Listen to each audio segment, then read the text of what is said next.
America is home to 33 million small businesses, the beating heart of communities across the country. And proof that the American dream is still alive. This is a show about those dreamers and doers and the communities they serve. Their real life stories. Their struggles and successes. Their grit, determination, and passion. And the people who fight to keep their American dream alive. I'm Alfredo Ortiz. I'm Elaine Parker. And it's time for another episode of Main Street Matters, America's small business megaphone. Welcome to another episode of Main Street Matters, America's small business megaphone. I'm Elaine Parker, the president of the Job Creators Network Foundation. And I'm Jordan Bruno, vice president of Job Creators Network. Please subscribe to the show at salempodcastnetwork.com or wherever you get your podcasts from. Today, we're joined by Maureen Tusty. Maureen is the co-owner and the primary creative director and film director for Sky Films, Inc., producing documentary films that inform, uplift, and inspire. Her most recent project, which we're very excited to learn about, is She Rises Up, a feature documentary that follows the remarkable journeys of three women who are working to lift their communities out of poverty through the local businesses they are fighting to maintain. Coming to theaters this summer. Follow their journey at SheRisesUpFilm.com. Maureen, welcome to Main Street Matters, America's small business megaphone. Thank you so much for having me. Well, tell us a little bit about yourself. How did you get into filmmaking? And then we'll talk about the film after that. Sure. I think filmmaking is all I've ever done in some form. And I did a lot of years in educational and corporate work and actually traveled quite a bit, working with businesses and how to share their messages. And also, then about 10 or 12 years ago, my husband and I, we had done some documentaries together, and we decided that was our future. So we left the other work behind, and since then have been focused strictly on documentaries that tend to focus on human stories of freedom, of what people can achieve, and very often stories from other countries, bringing them back and sharing them in the U.S. So She Rises Up. I watched the preview of it, and one of the parts that stuck out to me is if women participated in the world economy to the degree the same as men, they would be as prosperous as the economies of both China and the U.S. I think that's amazing. Tell our audience about the film and what inspired you to make it. Sure. So in the film, we follow three women from very different regions of the world. We meet Selena in Sri Lanka, Magat is in Senegal, and Gladys is in Peru.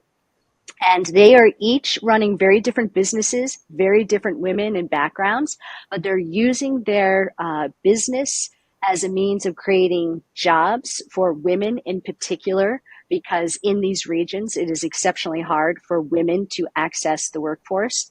And they're also using it as a means of addressing poverty in their communities and trying to foster greater job creation as a means and as a tool of ending poverty. So we just travel along on their journey, and we see some of the incredible struggles of what they're up against. But in the end, it really is a story of hope, because it is remarkable of what these women are able to achieve in these regions. Wow. Maureen, tell us about some of the biggest barriers to entrepreneurship that women face in these communities and around the world. It's amazing that there are still 1/3 of countries in the world have laws that inhibit and restrict a woman's access to bank accounts or credit cards or loans. Property rights and inheritance rights very often are still impacted. And beyond that, there are the cultural barriers to still overcome. So all of these just give that added weight that prevents women from fully participating in becoming financially independent. And so these are very often the same barriers that inhibit job growth for any company or anyone trying to innovate in these regions, but they have this exponential impact on women in particular. And so in the film, we really just try to, through these examples, show the dramatic impact that job creation can have on women gaining financial independence in particular, and that really being a means of gaining financial equality, gaining your own personal freedom, as well as addressing poverty. It then branches out into the community. Wow, that sounds really powerful. So with these barriers, with these entrenched hurdles, how are the women in your film, and maybe more broadly, the women in the developed world, overcoming these huge hurdles to work and pursue their entrepreneurship?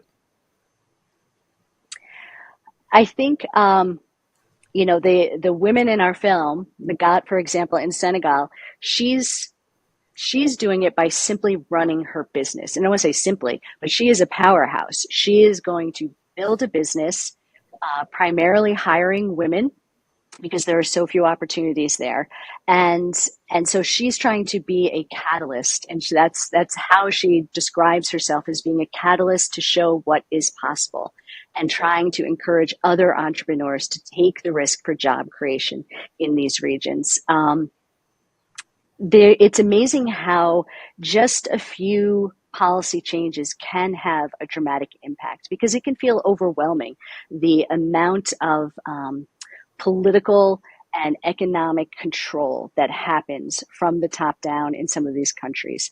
But then just a few policy changes that can allow people to participate more. So for example, Gladys is in Peru.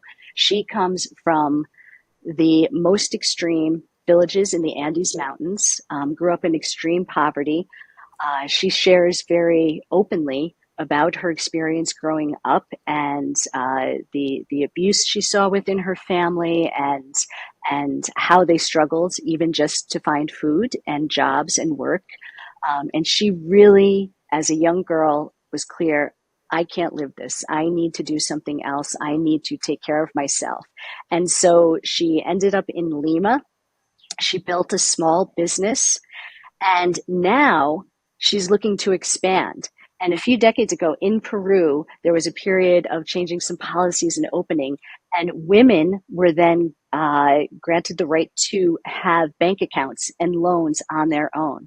So now Gladys is a great example of, she has the freedom. She has just secured a bank loan to expand and open multiple mini markets in her community. She's bringing her daughter into the business. She's creating more jobs. And her husband, and he's a wonderful, supportive guy, but he was really nervous and he doesn't like these risks. But Gladys is actually one of the smartest business people I've seen and have met.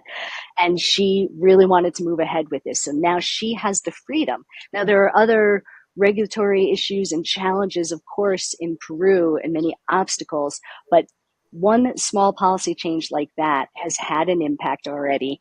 And those types of changes can really open up an economy, open up entrepreneurship, despite what's happening at the political chaos level.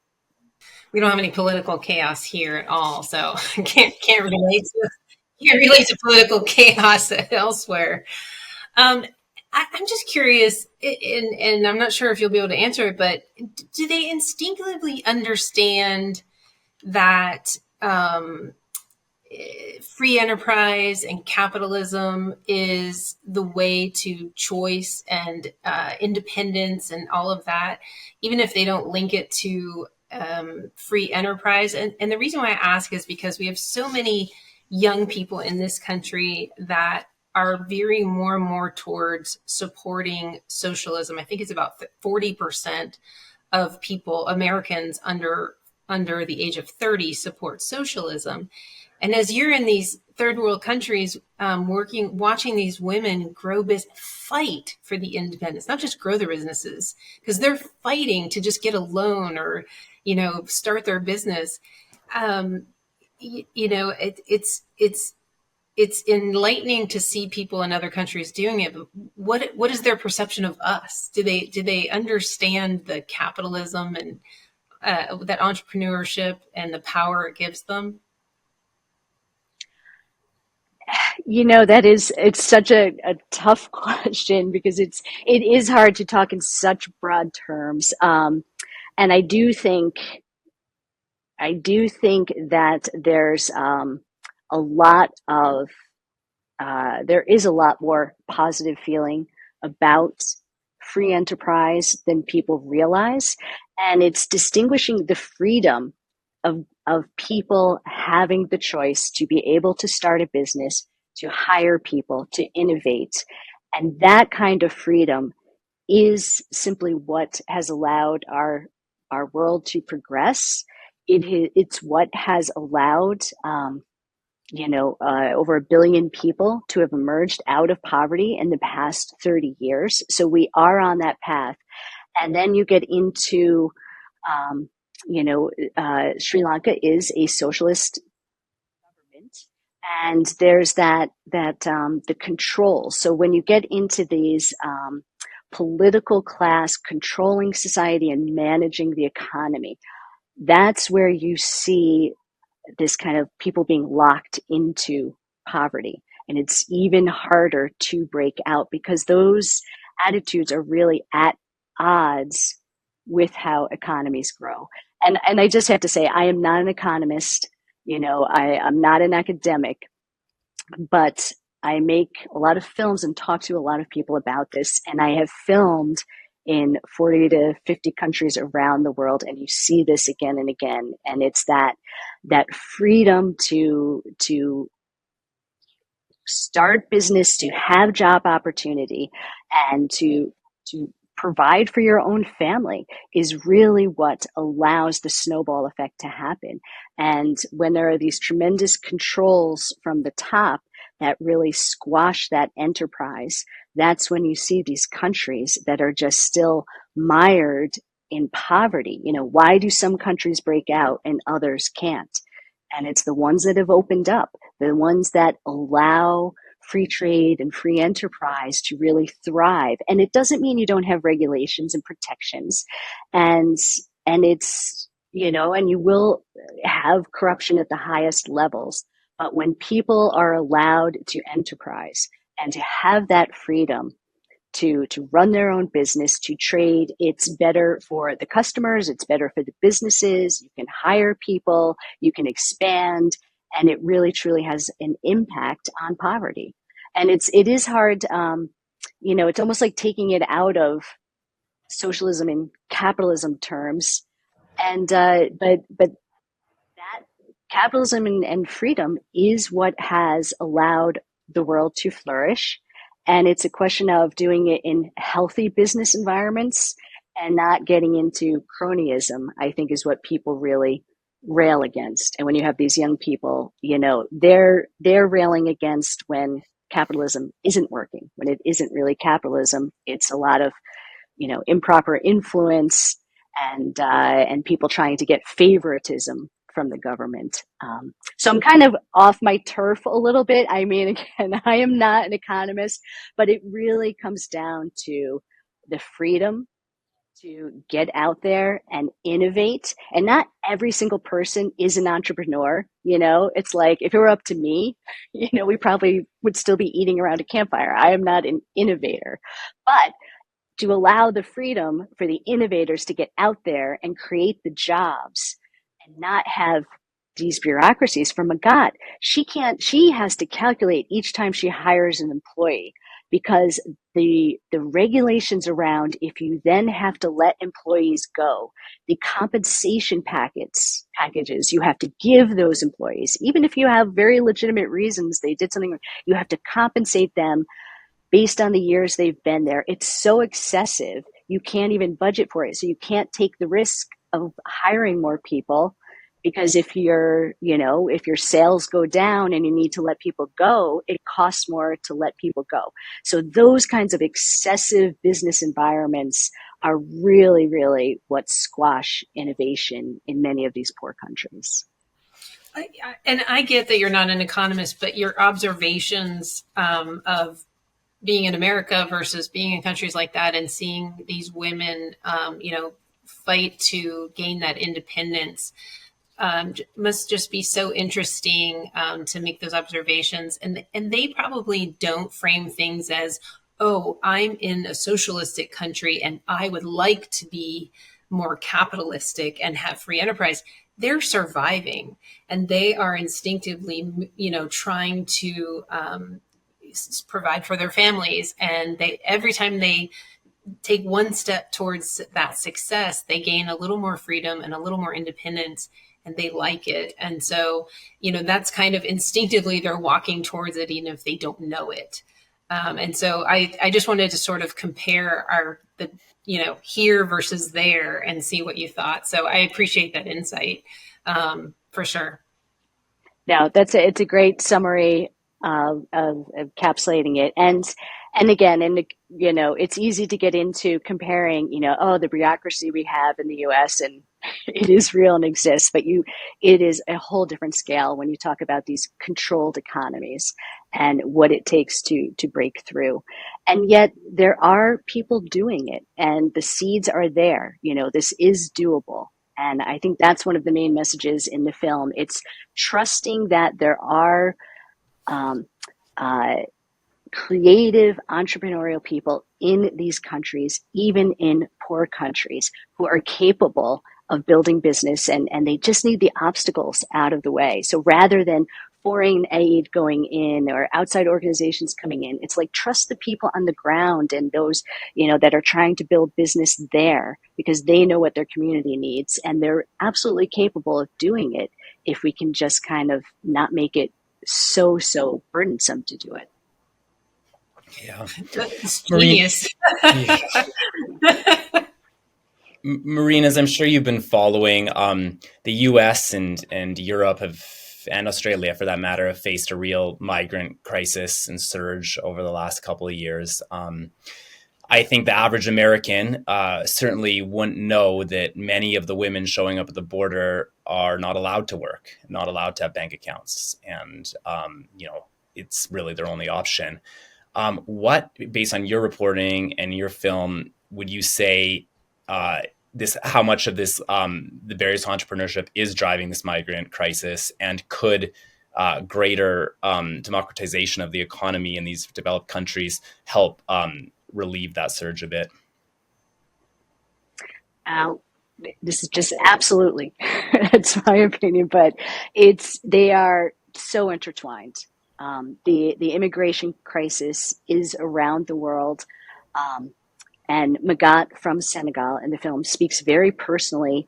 Her parents didn't flee Senegal. They took that risk and left the country out of desperation to try and get better income. And she was raised by her grandmother and her family back in Senegal. And then when she was 8 years old, they sent for her.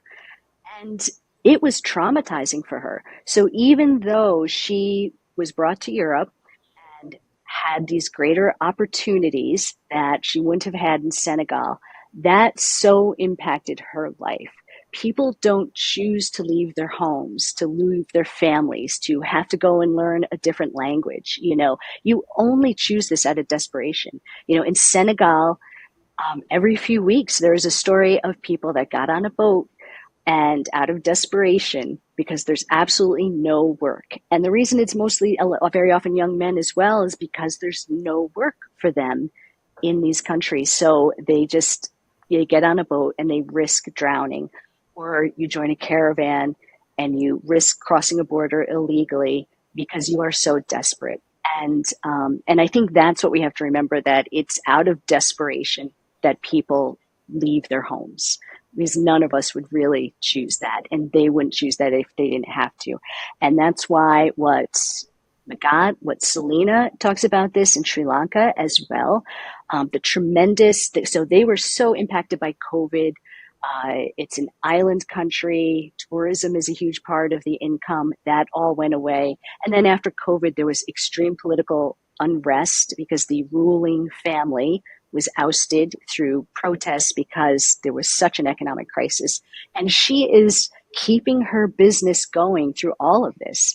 And all of her advisors were like, just shut it down. This is too risky. And she runs this business with her mother, and they're like, if we're not there for our people in crisis, then we shouldn't be here at all. And that's their attitude of what a business brings to a community. So and coming back to immigration, this is not in the film, but it just really struck me because Selena was talking about during these crises that were going on, a lot of young women, and they had raised the age at which young women can leave Sri Lanka, and they very often take domestic jobs in the Middle East as a means of making some small income to send back to their community. These young women come back a few years later, they're still in debt, they haven't been able to save money, and then they have a very challenging time reintegrating back into their villages and their community. It's really not an ideal situation. And yet, during the crisis, one of the things Sri Lanka did was they raised tariffs on export. Selena's an export company. And then they also dropped the age for young women to be able to go abroad and migrate because it would increase the remittances coming back. Right. It's like, that's not an economic solution. Why not make it easier for these women to start businesses in their environments? Why not do microloans? Why not, do that kind of an initiative? It really struck me personally that that's your solution. Drop the age that women can go into these precarious situations. And because I was there talking to some of these women who are going, and they have no awareness of what it is they're really getting into. All they know is what they've heard, that yes, you can make this money and this service will help you get there.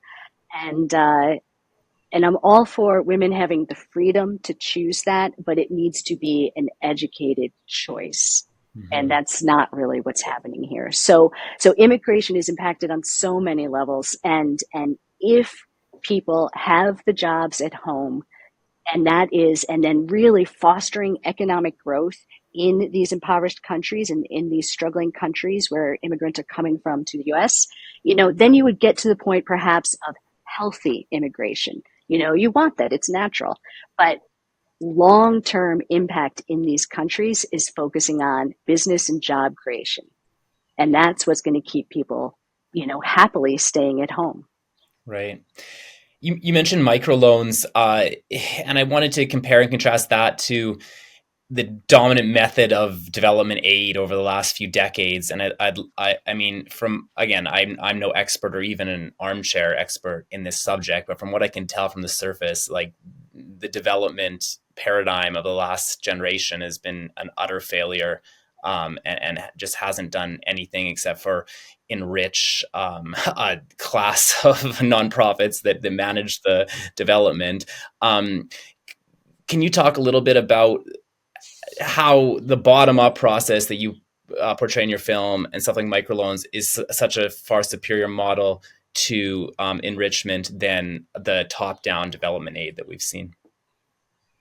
Yeah, and what you just described, thankfully, is being talked about more now, but I don't know if it's really ending. And again, maybe you can't go cold turkey. I'm not enough of an expert, but I think it's pretty well documented now that foreign aid, and even in the U.S., when you check, when you read about what is the purpose of foreign aid is about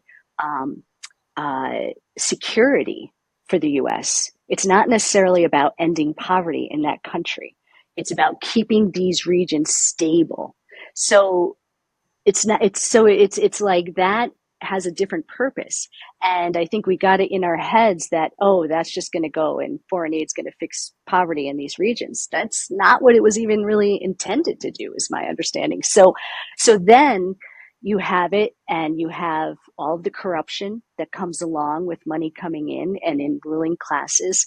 So working with grassroots organizations that are local, the local think tank in Sri Lanka, the local think tank in Burundi or in Senegal or in Venezuela even, they are trying to work on change within their country there and trying to create better business environments. And they do exist, and they're there. So it's almost the idea of supporting the people on the ground who are working to build jobs there is proving to be a much more effective way than aid coming in, and aid is very important and real. I don't want to diminish it in a crisis, and a tsunami happens.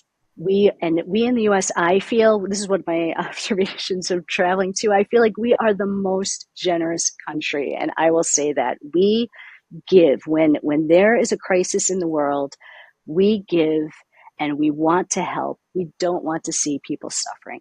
And I think what the world is finally, hopefully coming around to is then when it comes to poverty, how we give also matters. And it's maybe not so much about giving, it's about investing. Instead of sending our old stuff and as donations, it's like, ooh, that's not really helping anyone.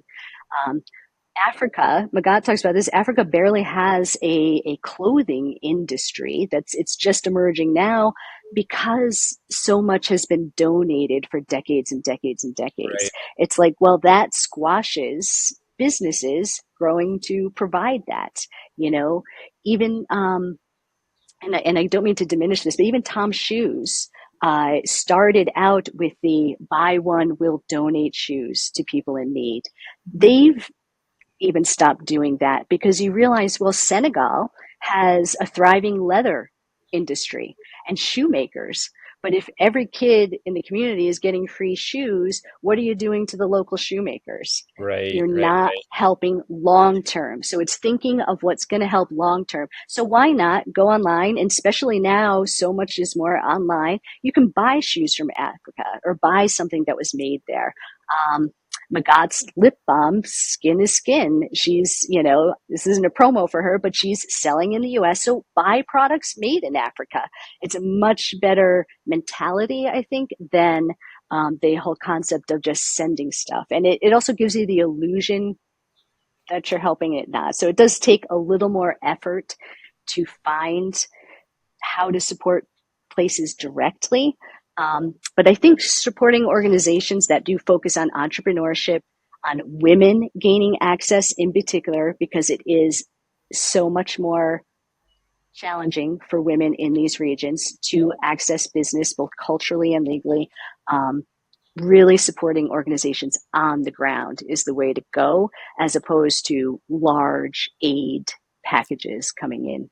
Well, thank you so much for highlighting this film and also demonstrating that not only do women make a huge difference in entrepreneurship here in the U.S., but they're clearly making a difference in other countries too.